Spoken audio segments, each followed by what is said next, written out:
ഓം നമോ നാരായണായ. ഹരിപ്രിയ അസ്ട്രോവിഷൻ ചാനലിലേക്ക് എല്ലാവർക്കും സ്വാഗതം. ആദ്യമായിട്ടാണ് നമ്മുടെ വീഡിയോ കാണുന്നതെങ്കിൽ സബ്സ്ക്രൈബ് ചെയ്യുവാനും ഷെയർ ചെയ്യുവാനും മറക്കരുത്. കൂടാതെ ജാതക സംബന്ധമായിട്ട് എന്തെങ്കിലും സംശയം തോന്നുന്ന പക്ഷം എൻ്റെ ഈ വാട്സപ്പ് നമ്പറിൽ ബന്ധപ്പെട്ടോളൂ. ഞാനിവിടെ പറയുന്നത് ചിത്തിര നക്ഷത്രത്തിൽ ജനിച്ചവരുടെ മാർച്ച് മാസത്തെ ഗുണദോഷ ഫലങ്ങളെക്കുറിച്ചാണ്.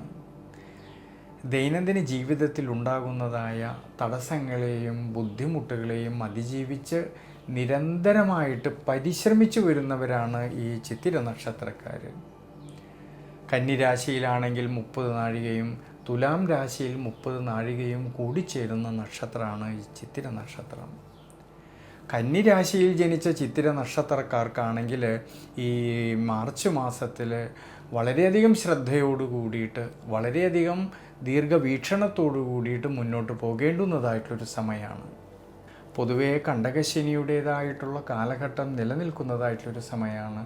ജന്മരാശ്യാധിപനായിരിക്കുന്നതായ ബുധനാണെങ്കിൽ രോഗസ്ഥാനമായിട്ടുള്ള 6-ാം ഭാവത്തിൽ രാഹുവിനോട് കൂടിയിട്ട് യോഗം ചെയ്യുന്നതും, അഷ്ടമാധിപനായിരിക്കുന്നതായ ചൊവ്വയ്ക്കാണെങ്കിൽ 6-ാം ഭാവസ്ഥിതി വരുന്നതുകൊണ്ട് ഈ മാർച്ച് മാസത്തിൽ ആരോഗ്യപരിപാലനത്തിലും ജീവിതാനുഷ്ഠാനങ്ങളിലും ശ്രദ്ധിക്കണം. പ്രത്യേകിച്ച് വിദ്യാർത്ഥികളെക്കുറിച്ച് നോക്കുമ്പോഴാണെങ്കിൽ കഠിനാധ്വാനം ചെയ്തു പഠിക്കുന്ന കാര്യങ്ങളിലേക്ക് കൂടുതലും ശ്രദ്ധ കൊടുക്കേണ്ട സമയമാണ് ഈ വിദ്യാർത്ഥികളിൽ. അലസതകളോ ക്ഷീണാവസ്ഥകളോ വരാതെ നോക്കണം ഈ മാർച്ച് മാസത്തിൽ. കുടുംബത്തിലാണെങ്കിലും കുടുംബ ബന്ധങ്ങളിലാണെങ്കിലും ഭാര്യാഭർത്തൃ ബന്ധങ്ങളിലാണെങ്കിലും അഭിപ്രായ ഭിന്നതകളോ തർക്കങ്ങളോ മനോവിഷമതകളോ വരാതെ ശ്രദ്ധിക്കണം ഈ ഒരു സമയങ്ങളിൽ. കർമ്മസംബന്ധമായിട്ടും തൊഴിൽപരമായിട്ടും അധ്വാനിച്ചതിൻ്റേതായിട്ടുള്ള നേട്ടങ്ങൾ കിട്ടുന്നുണ്ടെങ്കിലും കർമ്മസ്ഥാനത്ത് തൻ്റെ കൂടെ നിൽക്കുന്നവരുമായിട്ടോ തൻ്റെ കൂടെ നിൽക്കുന്ന സഹായികളുമായിട്ടോ അധികാരികളുമായിട്ടോ അഭിപ്രായ ഭിന്നതകളോ തർക്കങ്ങളോ വരാതെ ശ്രദ്ധിക്കണം. ശ്രദ്ധയും ദീർഘവീക്ഷണവും ഏറ്റവും കൂടുതൽ വേണ്ടുന്നതായിട്ടുള്ളൊരു സമയമാണ് ഈ മാർച്ച് മാസത്തിൽ. ധനപരമായിട്ട് ഉയർച്ചയ്ക്കും അഭിവൃദ്ധിക്കും എല്ലാം സാധ്യത കാണുന്നുണ്ടെങ്കിലും അപ്രതീക്ഷിതമായിട്ടുള്ളതായ ചിലവ് വർധനവിനും സാധ്യത കാണുന്നുണ്ട്. അതുകൊണ്ട് സാമ്പത്തിക സ്ഥിതിയിൽ ചാഞ്ചാട്ടം വരാതെ നോക്കണം. കഴിവതും ഈ ഒരു സമയങ്ങളിൽ അനാവശ്യമായിട്ട് വരുന്നതായ പാഴ്ചെലവുകളെ ഒഴിവാക്കി മുന്നോട്ട് പോകുന്നത് വളരെ നല്ലതാണ്.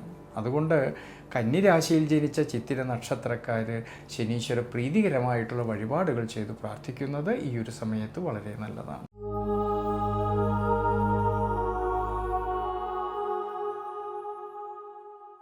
തുലാം രാശിയിൽ ജനിച്ചവരായിട്ടുള്ള ചിത്തിര നക്ഷത്രക്കാർക്കാണെങ്കിൽ ഈ മാർച്ച് മാസത്തിൽ ആരോഗ്യപരമായിട്ടുള്ള കാര്യങ്ങളിലും ജീവിതാനുഷ്ഠാനങ്ങളിലും വളരെ ശ്രദ്ധിക്കണം.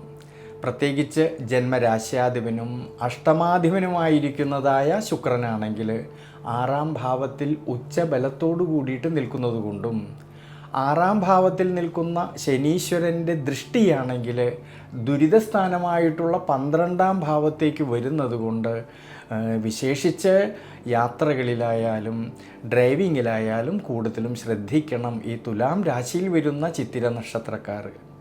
എന്നാലോ കുടുംബത്തിലാണെങ്കിലും കുടുംബ ബന്ധങ്ങളിലാണെങ്കിലും ഭാര്യാഭർത്തൃ ബന്ധങ്ങളിലാണെങ്കിലും സന്താനഭാവങ്ങളിലും എല്ലാം തന്നെ ഈ മാർച്ച് മാസത്തിൽ വളരെയധികം ഗുണാനുഭവങ്ങൾക്ക് സാധ്യത കാണുന്നുണ്ട്. വിദ്യാർത്ഥികൾക്കും നേട്ടങ്ങൾക്ക് അനുകൂലമായിട്ടുള്ളൊരു സമയമാണ് ഈ മാർച്ച് മാസത്തിൽ. വിദ്യാമാതുല കാരകനും ഭാഗ്യാധിപനുമായിരിക്കുന്നതായ ബുധനാണെങ്കിൽ 5-ാം ഭാവത്തിൽ നിൽക്കുന്നതും ഈ സമയത്ത് ജ്ഞാനകാരകനായിരിക്കുന്ന സർവേശ്വരകാരകനായിരിക്കുന്ന വ്യാഴമാണെങ്കിൽ ഭാഗ്യസ്ഥാനത്ത് നിന്നുകൊണ്ട് 5-ാം ഭാവത്തേക്ക് നോക്കുന്നതിനാൽ പഠന സംബന്ധമായിട്ട് നല്ല നല്ല ഗുണാനുഭവങ്ങൾ ഉണ്ടാകുന്ന സമയമാണ് ഈ മാർച്ച് മാസത്തിൽ. പഠനത്തിൽ നല്ല മികവ് പുലർത്തുവാനും മത്സര പരീക്ഷകൾക്ക് തയ്യാറെടുക്കുന്നവർക്കാണെങ്കിലും വളരെയധികം അനുകൂലമായിട്ടൊരു സമയമായിട്ട് കാണുന്നുണ്ട്. ഇനി കർമ്മപരമായിട്ടാണെങ്കിലും തൊഴിൽപരമായിട്ടാണെങ്കിലും ധാരാളമായിട്ടുള്ള നേട്ടങ്ങൾ ഉണ്ടാകുന്ന സമയമാണ്. നിവൃത്തിനാഥനായിരിക്കുന്ന ചൊവ്വയുടെ അനുകൂല സ്ഥിതിയും ഭാഗ്യാധിപനായിരിക്കുന്നതായ ബുധൻ്റെ അനുകൂല സ്ഥിതിയും ഭാഗ്യസ്ഥാനത്ത് നിൽക്കുന്ന സർവേശ്വരകാരകനായിരിക്കുന്ന വ്യാഴത്തിൻ്റെ സ്വാധീന ശക്തിയും മൂലം കർമ്മപരമായിട്ടും തൊഴിൽപരമായിട്ടും അധ്വാനിച്ചതിൻ്റേതായിട്ടുള്ള നേട്ടങ്ങൾ കിട്ടുകയും അതുമൂലം സാമ്പത്തികപരമായിട്ടുള്ള ഭദ്രത കുറേയൊക്കെ മെച്ചപ്പെടുവാനും സാധ്യത കാണുന്ന സമയമാണ് ഈ മാർച്ച് മാസത്തിൽ.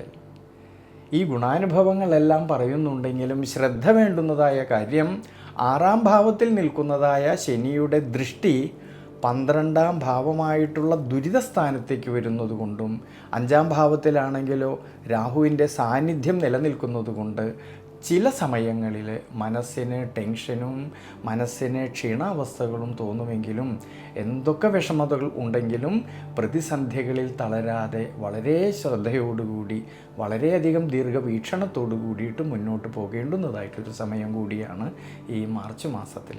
അതുകൊണ്ട് ഈ ഒരു സമയത്ത് വിഷ്ണു ക്ഷേത്രത്തിലെ ഭഗവാൻ അഷ്ടോത്തര മന്ത്രം കൊണ്ട് അർച്ചന ചെയ്തു പ്രാർത്ഥിക്കുന്നത് വളരെയധികം ഗുണം ചെയ്യും.